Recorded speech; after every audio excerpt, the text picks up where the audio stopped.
ओम नमो भगवते नमो विष्णुपदाय कृष्णपृष्ठाय श्रीमते मधुसूदनाय नमस्ते मधुसूदनाय भक्तिपादप्रियते दुर्लभ कृष्ण भक्ति अति सर्वकाम हरे कृष्ण कृष्ण कृष्ण हरे हरे राम श्री राम। यहाँ जो ये शास्त्र है एक भक्ति की परिभाषा बता रहा है।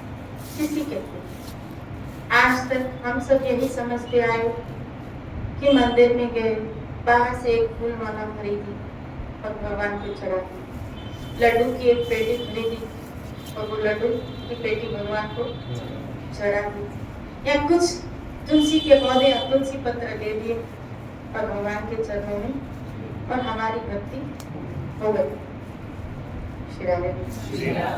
भक्ति कुछ घंटों की नहीं, कुछ मिनटों की नहीं है, कुछ दिनों की नहीं है, कुछ महीनों की नहीं है, कुछ वर्षों की नहीं है। तो यहाँ कहा सर्व उपाधियों से रहित समस्त इंद्रियों के द्वारा ईश्वर ऋषिकेश भगवान श्री कृष्ण की विशुद्ध सेवा केवल मात्र सेवा भी नहीं, सेवा केवल मात्र उनकी प्रसन्नता के लिए की जाए, इसी को भक्ति कहा। श्री राधे बोलो, श्री राधे। ये भागवत का श्लोक है। श्री राधे बोलो, श्री राधे। अब ये भक्ति रसामृत सिंधु का श्लोक है, भागवत के श्लोक को बता रहे हैं। अविच्छिन्न मतलब अटकन आए बिना, रुकावट आए बिना, अविच्छिन्न तेल धारा के समान मन की गति का परम पुरुषोत्तम के प्रति लगना ही इसको निर्गुणा भक्ति कहा गया, शुद्ध भक्ति।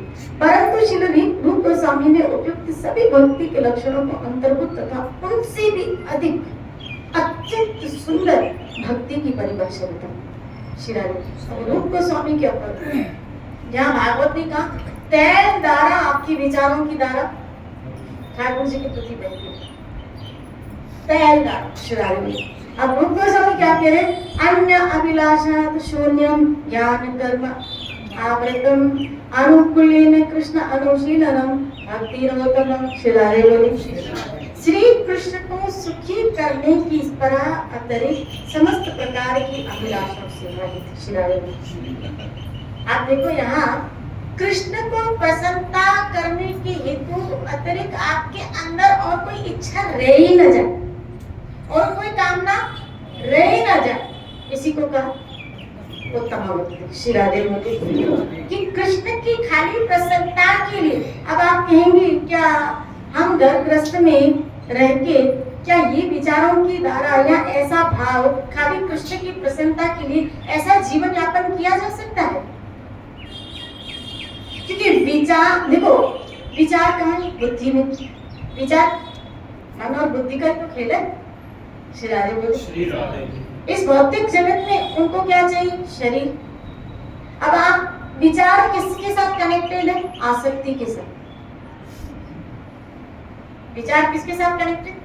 आसक्ति के साथ। समझना, जिसमें आसक्ति, जिससे अटैचमेंट, अब वो आपके साथ भला करे या बुरा करे, आपके अंदर उसके विचार नहीं चलते हैं। श्री राधे। अब वो भला करे या बुरा करे, आपको समय पे नहीं पता चलेगा क्या कि आपका उसमें अटैचमेंट है कि नहीं। और भगवान जिससे बहुत प्यार करते हैं, नहीं कहूं बहुत प्यार करते हैं, बहुत प्यार करते हैं, जिसको अपना बनाना चाहते हैं, या इनको जिस पे उनका मन आ गया, जिनके ऊपर उनकी नजर पड़ गई, बस जिसके ऊपर उसकी नजर पड़ जाती है ना, उसको वो अपना करना चाहता है।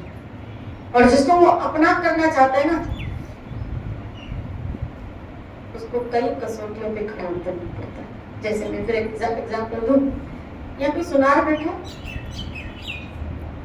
ये बैठा भाई, आपको अगर रिंग बनानी है, चूड़ी बनानी है, तो पहले उस सोने को किस में डाला जाता है? आग में डाला जाता है ना। पहले उसको तपाया जाता है, आग में डाला जाता है। वो आग में जब तक कि पूरा पिघल जाता है, पिघल जाता है, यानी कितना तपा होगा आप सोचो, खाली उसको एक शेप देने के लिए। जब वो तप के पूरा पिघल जाता है तब कारीगर बिल्कुल पानी हो जाता है, फिर उसको शेप दिया जाता है, यानी जो लिक्विड फॉर्म में हो जाता है फिर उसको शेप दिया जाता है। अब वो कारीगर उसको अपने अकॉर्डिंग शेप देता है, क्यों? क्योंकि अब वो पिघल गया। बस इसी तरह जब मेरा ठाकुर किसी को अपनाना चाहता है ना, उसको ऐसे आग में, स्थिरता की आग में तपाता है,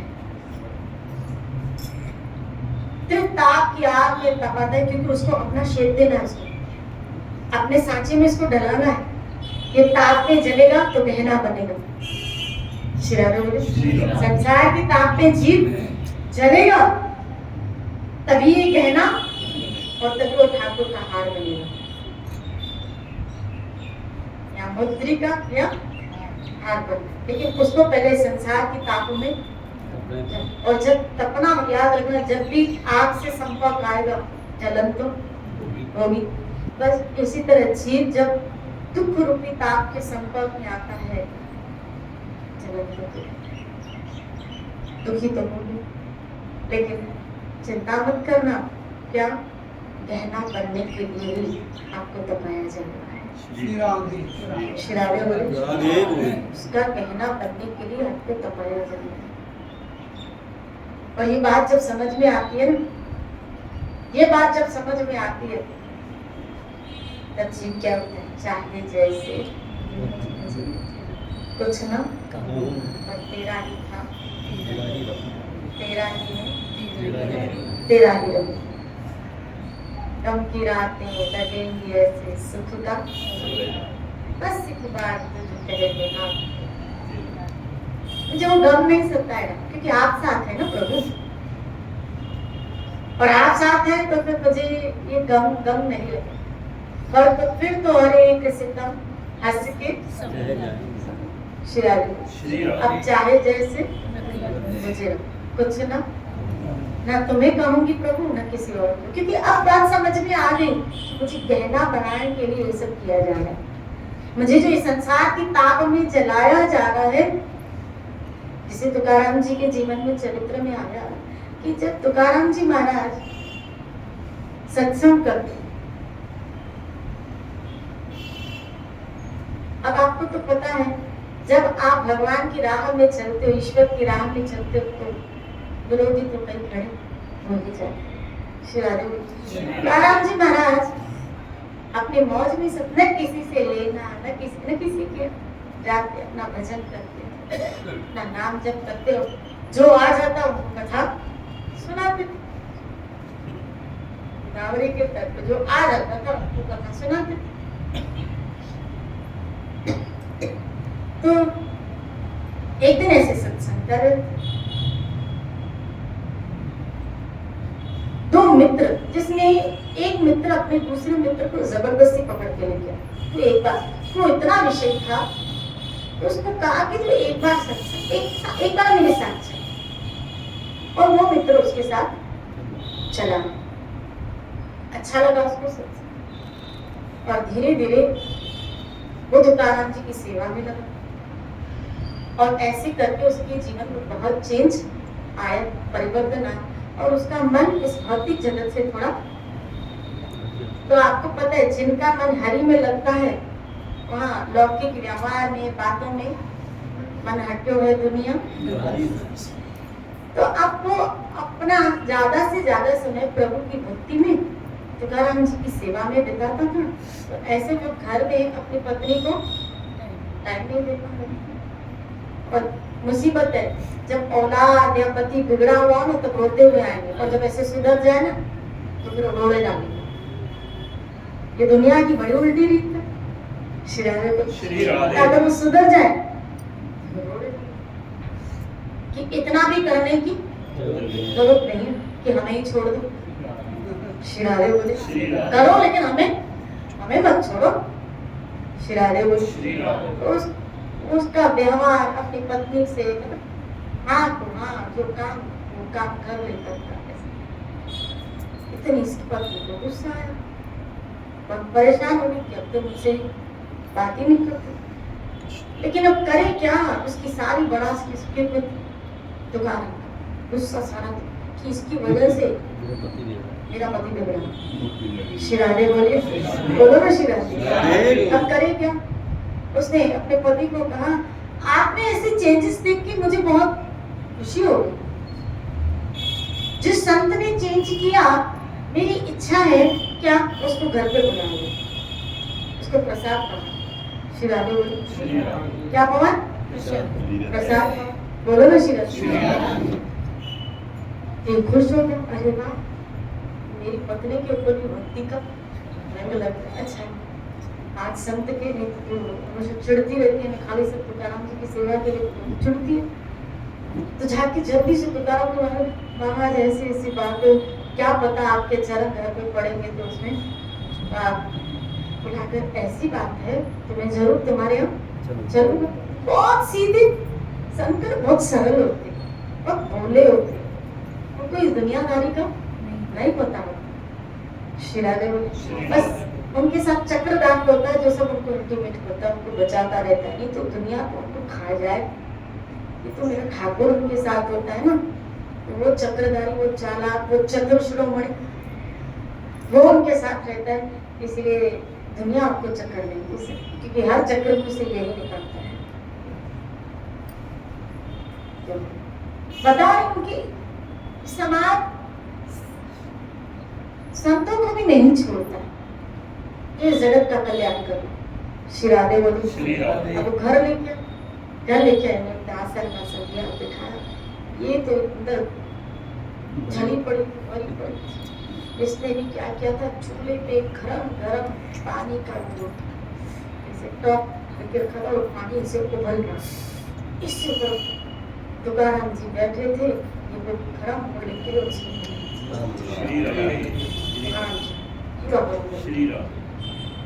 तुकाराम जी विठ्ठल विठ्ठल विठ्ठल विठ्ठल विठ्ठल विठ्ठल, पूरे शरीर में फफोले फफोले।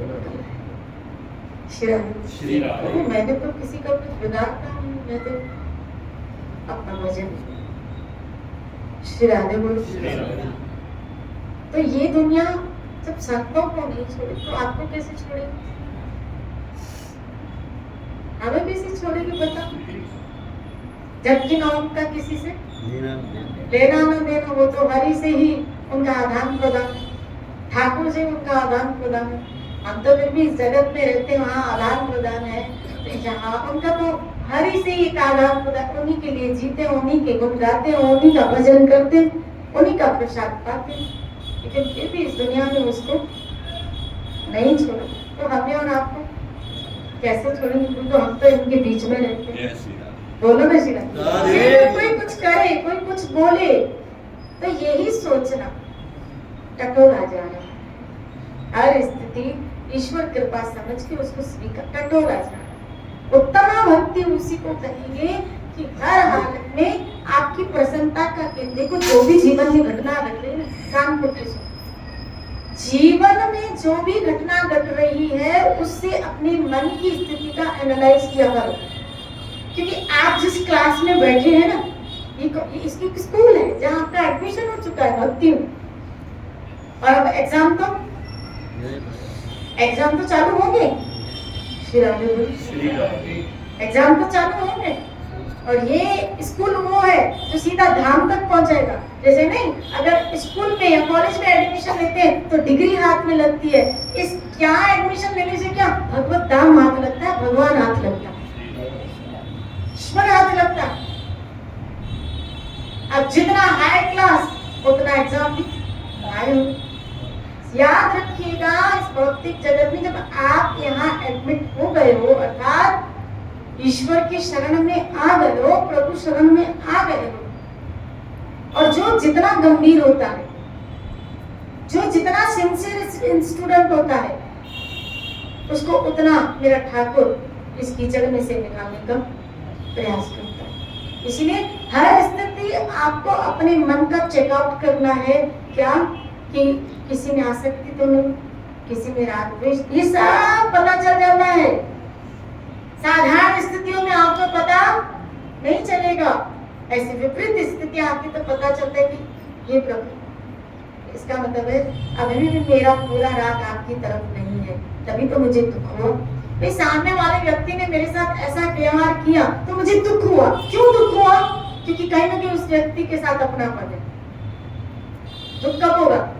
जब उसके साथ, और मेरा ठाकुर क्योंकि उससे अपनापन निकलवाने के लिए, क्योंकि मेरे ऊपर नजर है ना, मैं क्लास में हूँ, मेरे ऊपर नजर है, तो ये मुझे अपना करना चाहते, इसीलिए वो मेरे अहम को, ममतव्य बुद्धि को इस जगत से निकाल रहे हैं। याद रखना, ये ईश्वर की महती कृपा होती है। आप देखो तुलसीदास जी, ममतव्य बुद्धि अपनापन पत्नी में था, निकाला ना वहीं से, उधर से ही निकाला। श्री राधे पत्नी में था, उसी में से ही निकाला। जहां आपकी ममतव्य अपना, वहीं से आपको निकालेंगे, वहीं से आपको धोखा दिलाएंगे, वहीं से आपको दुख दिलाएंगे। इसीलिए ताकि आप वहां से निकलो और मेरी तरफ। ये उसकी कृपा होती है, क्योंकि वो आपको अपना बनाना चाहता है। सोने को आग में इसलिए तपाया जाता है क्योंकि उसको गहना बनाना है, इसको गहना बनाना है। श्री राधे बोले, इसलिए भक्त को इसीलिए इस संसार के ताप दिलाए जाते हैं, ताकि ये समाज में एक एग्जाम्पल क्रिएट हो। किस चीज का? कि भक्ति उत्तमा किसे कहते हैं, कि हर स्थिति में भी वो भक्त अपने ईश्वर की आराधना नहीं छोड़ते, उपासना नहीं छोड़ते। और मैं चाहती हूँ आप ऐसे दृढ़ बन जाओ, ऐसे दृढ़ बन जाओ। श्री राधे बोले, ये दुनिया में याद रखना, इस दुनिया में बहुत बड़े बड़े झटके। जो कोई व्यक्ति बद्री केदार की एरिया में रहता है ना, उनको पता होता है किस चीज का, कभी भी पहाड़, कभी भी पत्थर, तो उनको पता होता है। यानी वो इतना मेंटली प्रिपेयर, अगर कोई खाई में गिरेगा ना तो आपके सामने आश्चर्य नहीं व्यक्त करेंगे, क्योंकि उनके लिए ये आम बात है। अगर कोई पत्थर गिरा ना तो जो पुलिस फोर्स भी है ना, वो इसके लिए साइड हो जाते। क्यों? क्योंकि ये तो वो आए दिन देखते रहते। हम जैसे लोग जो कभी कभी ऐसी एरियाओं में जाते हैं, हम वीडियो निकालते, देखो क्या हो। श्री राधे बोले, क्योंकि हमारे लिए ऐसी घटना, क्योंकि हम कहाँ रहते हैं? श्री राधे बोले, एक फ्लैट, कोई वो हिल स्टेशन या पहाड़ियों में नहीं रहते, तो हम जब ऐसे स्थानों में जाते हैं, कुछ ऐसी घटना करती है तो हम शॉक्ड हो जाते हैं। इसी तरह ये दिमाग में बिठा लो, आप जिस जगत में हो ना, तो वहां झटके लगते रहे।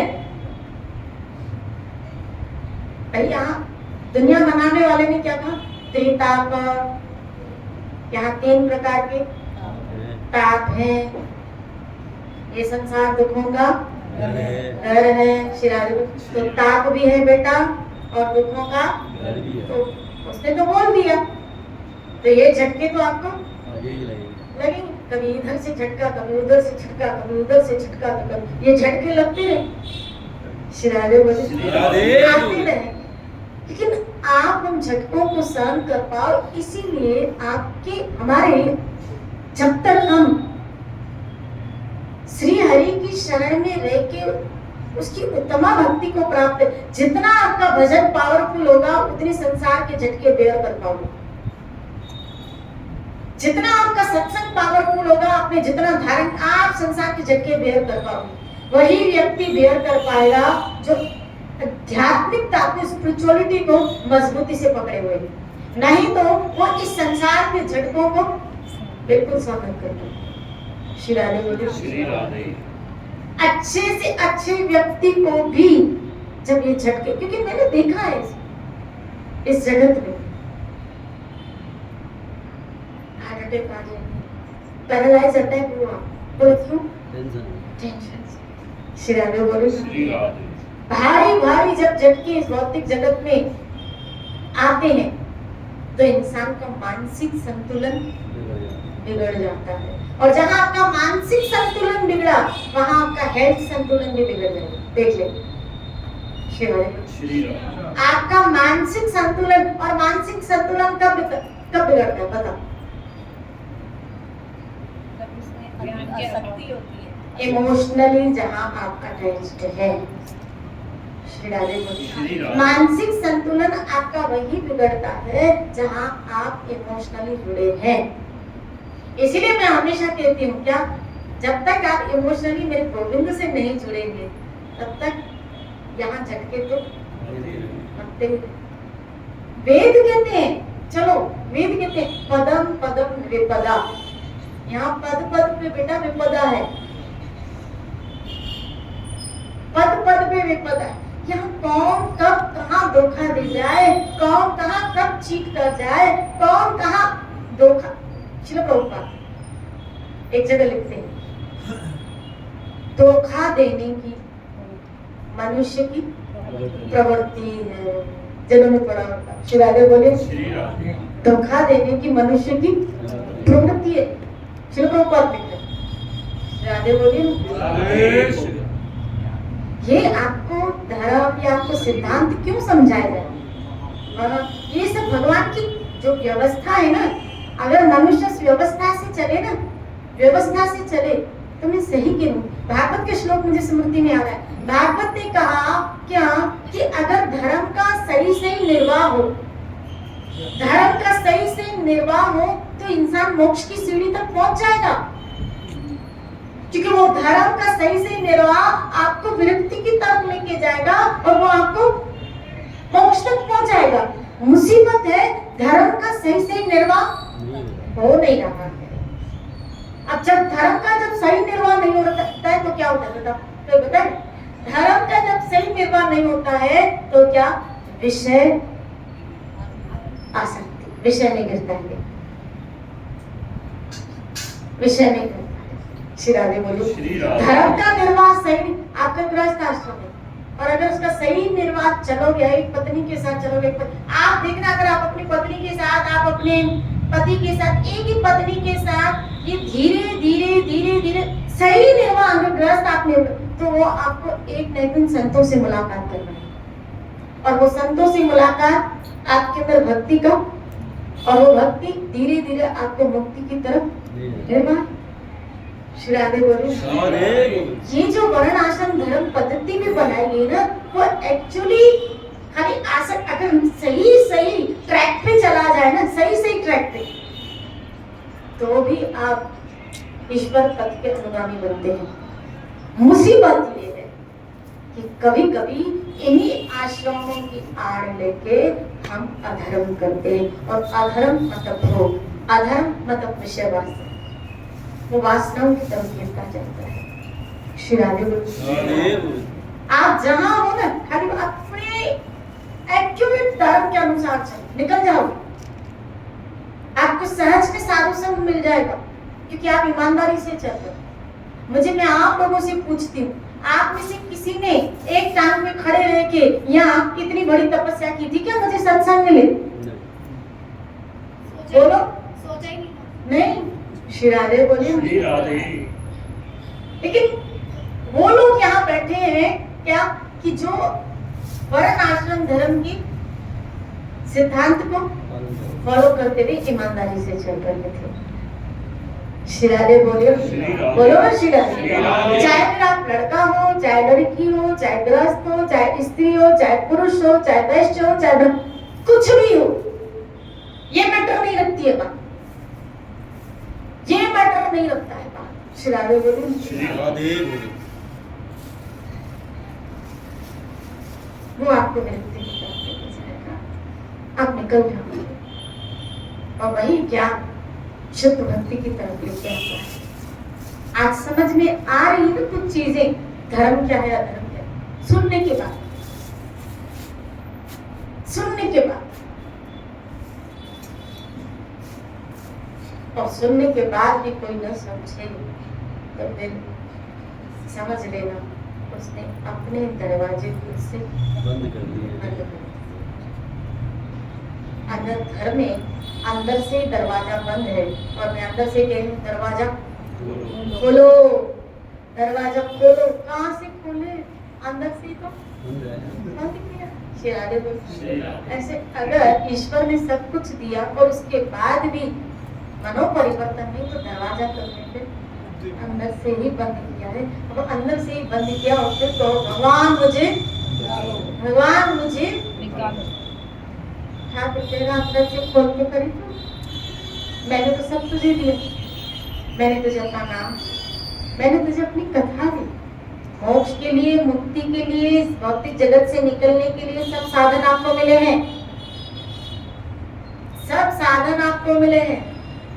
मुझे बड़ी प्रसन्नता है, मुझे कहना पड़ेगा कि हम उस शहर में रह रहे हैं जहां गोविंद देव जी,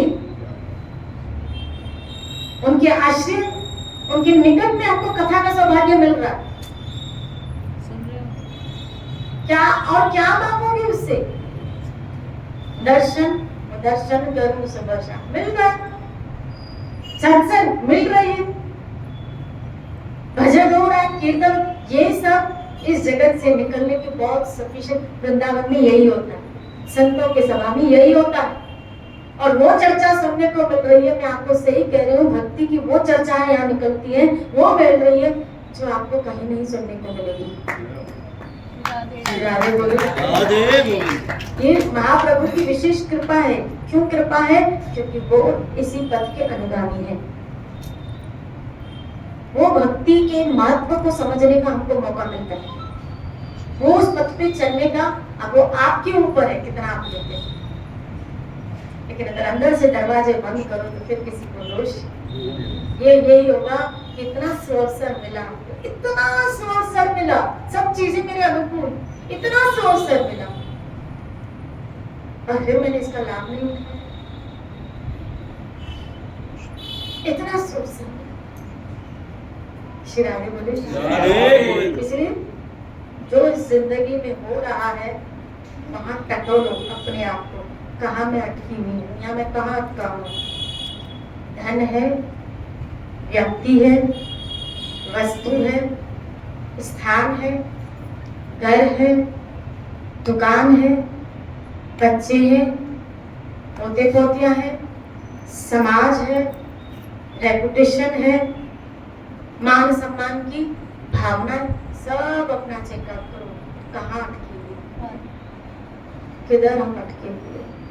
श्राद्ध बोली यहाँ आया, जब तक आपकी तैल धारा ईश्वर के प्रति न बहे, विचारों की धारा ईश्वर के प्रति। यहाँ बताया क्या? फिर कह रही हूँ, श्री कृष्ण को सुखी करने की इस प्रकार के अतिरिक्त समस्त प्रकार की अभिलाषाओं से रहे। बस मुझे किसको खुश करना, किसको खुश करना, किसको? बस मुझे श्री कृष्ण को खुश करना। मेरा जीवन अब मेरे गोविंद की खुशी के लिए, हर खुशी हो तो जब जिंदगी हो और मैं तो कल ही कह रही थी सत्संग में, यूं तो जिंदगी एक सजा है। बोलो, यूं तो जिंदगी एक सजा है, यूं तो जिंदगी एक सजा है, पर कृष्ण के साथ जीने का एक मजा है। कृष्ण के साथ जीने का, यूं तो जिंदगी सजा है, हम अपने कर्मों के बोझे को सजा के रूप में भोग ही रहे, और इस संसार रूपी जेल में बैठे हैं और अपने कर्मों को ढो रहे। यूं तो जिंदगी एक सजा है, और कृष्ण के साथ जीने का एक मजा है, ठाकुर के साथ जीने का श्राद्धो। और हम सब नसीब वाले हैं कि हमें ये जिंदगी मिली, लेकिन वो कृष्ण के साथ जिंदगी मिली है। और सबकी तरह हमारे जीवन में भी सुख दुख है, लेकिन कम से कम दुख जब आता है तो कृष्ण हमारे साथ होता है। और जब कृष्ण साथ होता है ना, तो जैसे बापू जी कहते हैं क्या, दुख भी सुख से निकल जाता है। ठीक, ये भी वक्त निकल जाए, ये वक्त भी, ये वक्त भी निकल जाए। कृष्ण ने ये सब स्थितियां मुझे इन सब से निकलने के लिए दी है, क्योंकि वो मुझसे बहुत प्यार करता है। वो चाह रहा है कि मैं पूरी तरह उसके पास आऊं। अब उसकी चाहत को वो समझ गया, उसके इशारे को समझ गया। बात है इशारों को समझना। अगर आप उसके इशारों को समझ गए, फिर आपको संसार को चल। तुलसीदास जी ने कहा मैं वो अभागा, पैदा होते ही मां गुजर गई। सब मुझे बोलते थे मनूस, और जो दाई मुझे पाल रही थी वो भी चल बसी। जिसके आप खाना मांगने जाते तो ये मनूस कहकर इसको निकालो, जहां जाता है सबको खा जाता है, तो कोई उसको खाना भी नहीं देता था। तुलसीदास जी का चरित्र, उसको खाना भी कोई नहीं देता था। जब से रात का हो गया, वही तुलसीदास जिसको कोई दर पे खड़ा रहने नहीं देता था, जिसको बहुत ऐसी नजरों से उसको देखा जाता था, लेकिन वो तुलसीदास जब पूरी तरह रात का हो गया, पूरी दुनिया उसकी हो गई। बस मैं यही चाहती हूँ, हो सकता है हमारे कर्म भी कुछ ऐसे हो। एक काम करो, अपने आप को किसके हवाले करो? आपके हवाले। हे गोविंद, हे श्यामा श्याम, हे प्रिया प्रीतम, और मेरी लाडली तो मां स्वरूपा है। जब कोई दुखी जीव उस प्रियाजू के पास आता है, उस श्याम सुंदर के पास आता है, तो वो प्रियाजू एक मां का आंचल उसके सर पे धर देती है। चिंता मैं हूं ना फिर से। अरे ठाकुर, इसके ऊपर क्या करूं, इसके ऊपर। इसलिए आइए हम प्रिया प्रीतम के शरण में आके अपने जीवन को जय जय